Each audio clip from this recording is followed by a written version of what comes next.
Alrighty, WrestleMania 35. This is a show that I can't believe how much I don't care about it. WrestleMania is the biggest show of the year. It used to be a show that I would live for and that I couldn't wait for. The last few years I've been going to every single WrestleMania, but now this year I think the build has been very lackluster, very weak. I wish I did care more. I do. I'm not saying that we're not going to see some great matches or we're not going to see some great moments, some great surprises. And I'm sure there will be some good stuff here. But overall, if we're talking about the build up, if we're talking about the storylines, if we're talking about what they've been giving us each and every week, this show doesn't have a whole lot going on for it. I hope I'm wrong, though. I hope this show kicks ass. But at 7 hours, I don't know how we can do that. Let's go with some predictions. The Andre the Giant Memorial Battle Royal. Here's a match that I've never really cared for.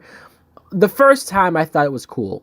And Cesaro winning, I thought, hey, maybe this will be something, a launching pad for him, a breaking away point. But no, it wasn't any of that. Ever since then, the Big Show won, Baron Corbin won, Mojo Raleigh won, and last year Matt Hardy won. So this hasn't done anything for anybody. Braun Strowman is in this thing, and I can't believe that Braun Strowman has fallen this far from the main event after just a few months. The two Saturday Night Live guys are going to be in this as well, and I pray that they don't win. Look, I don't really care about them being a part of the show or even being in the match, but if they win, if one of them wins, then why? And if it's early on, it won't be a good starting point for the show either. So I'll take a guess and say that Braun Strowman needs to win this. This will maybe just be a big win for him to then go forward and hopefully get back into the title hunt or get back into a meaningful feud for once. Kurt Angle's retirement match against Baron Corbin. As of right now, this is still the match. It could change. It very well could change. There's still one more week left, and there's rumors that maybe John Cena will swoop in and take the match. As it stands right now, I'm going to say Kurt Angle beats Baron Corbin. If it changes, if it does involve John Cena or somebody else, then maybe that person will beat Angle, but I don't see Corbin doing it. No. And Kurt deserves so much better. Although Kurt does need to retire at this point. Kurt's one of my favorite wrestlers of all time.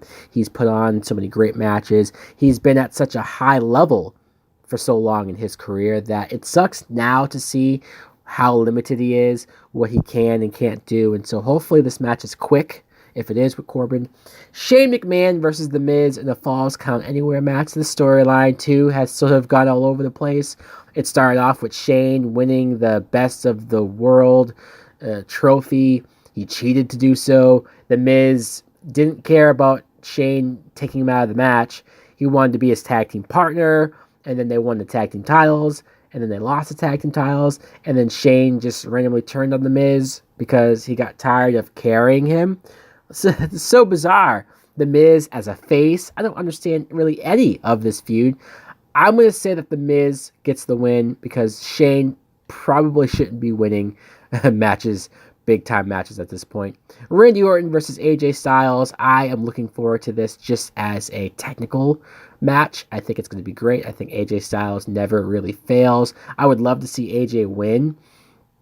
And maybe he will because he re-signed with the company, but I'm going to take a stab in the dark and say that AJ is going to go for the springboard forearm, and he's going to get RKO'd out of nowhere, and Randy Orton will win. Batista versus Triple H in a no-holds-barred match. Obviously, with Triple H and the stipulation about his career being on the line, Triple H will win. Hopefully, though, Batista does have a good showing. This is a match that he's been asking for a long time. He is essentially saying this is his last match, and so he plans on retiring after this. I haven't been all that impressed with the feud, the build-up, but who knows? Maybe the match will make up for it. Roman Reigns in his big return, one-on-one with Drew McIntyre. And this is a great spot for Drew McIntyre. It really is. And I'm glad that they're pushing him. I was nervous that Reigns was going to have to fight Baron Corbin at WrestleMania, and that would have been almost worse than Kurt Angle just because Roman just came back from beating leukemia. And you're going to put him in a match with Corbin? That would have sucked. But McIntyre at least will bring him to a good match.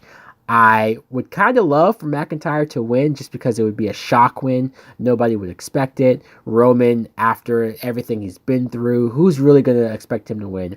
And it would make McIntyre a huge heel going forward. You could do a rematch where Roman gets the win back, but let's be real. Roman's probably going to get the win.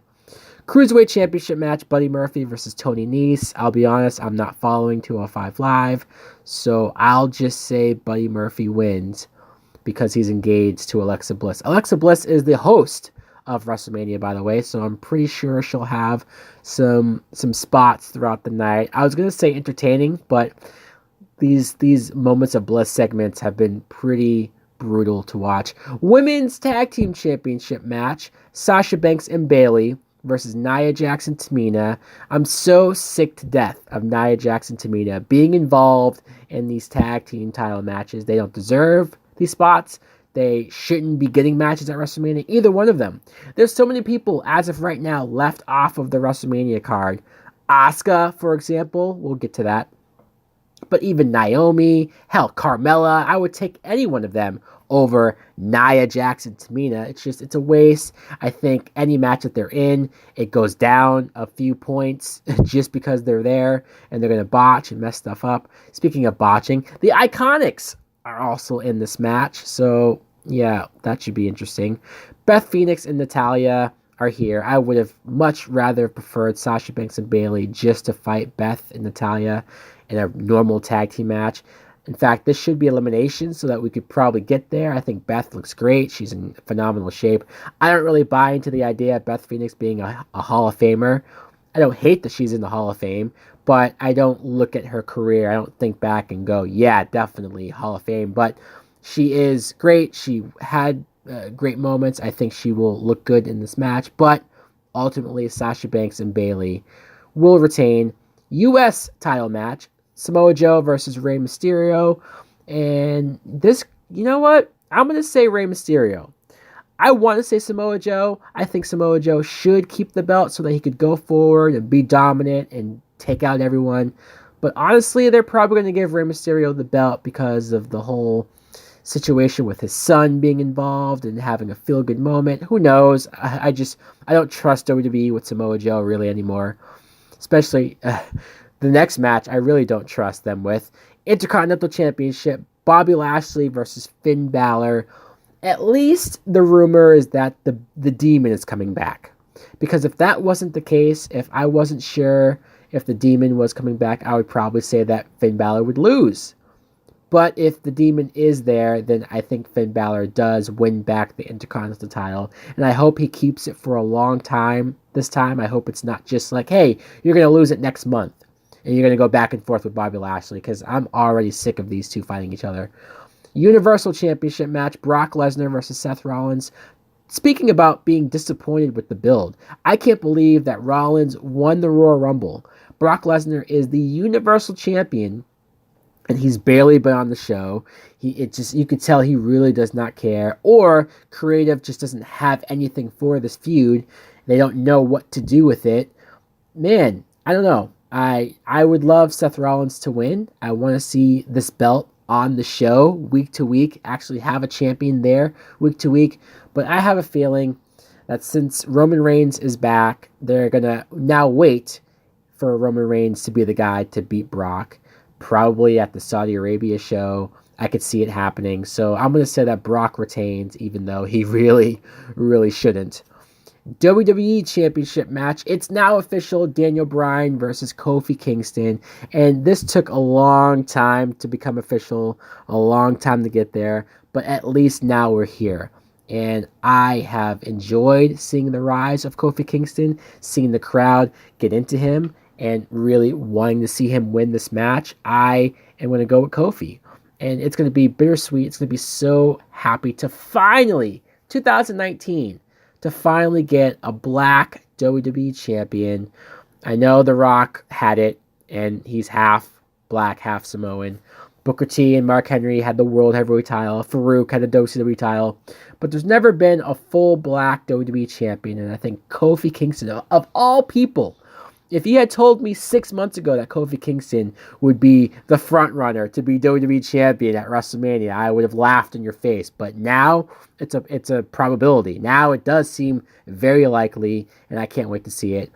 In the main event, we now know it's the main event. Raw Women's Championship match, triple threat. Ronda Rousey defending against Becky Lynch and the SmackDown Women's Champion, the new SmackDown Women's Champion, Charlotte Flair. Oh boy, it's got to be Becky, right? Ronda looks unbeatable. I do like her new attitude. I like her mean streak. She does look tough when she destroyed Dana Brooke and destroys everyone in her path. Charlotte Flair, they definitely did make it look strong, winning the SmackDown title, beating Asuka. If nothing else, as upset as I am to see Asuka lose the belt after never really being given a good shot to be the champion and have a decent reign, Charlotte winning does make sense to make her look strong. And if you have Becky win the Raw belt, then Charlotte could then go off and keep the SmackDown belt. And hopefully Becky and Charlotte go two separate paths. I don't want to see them fight for at least a year at this point. I'm so sick of seeing them fight each other. So Becky, hopefully she gets the feel-good moment. Hopefully Becky makes Ronda tap out. That would be amazing. I would love it. It would be close to the Daniel Bryan moment when he made Batista tap out at WrestleMania 30. And right now, that's what we have official. There could be tag team title matches from the Raw side. I was hoping to see the Usos fight the Hardy Boys for the SmackDown tag team titles, but that's not official as well. I don't know if the women are going to have a battle royal like they did last year because nothing's being said. I don't know if The Undertaker is going to show up. I honestly don't need Undertaker to have a match, but Elias is supposed to do a concert, so I would be very, very happy with just him coming out, choke slamming Elias, tombstoning him, and then just leaving. That would be just fine with me. So guys, let me know in the comments below, what do you think of this WrestleMania card? Are you impressed with it? Are you looking forward to the show? Have you been impressed with this build for WrestleMania 35? Thanks for watching. Like, comment, subscribe. Later.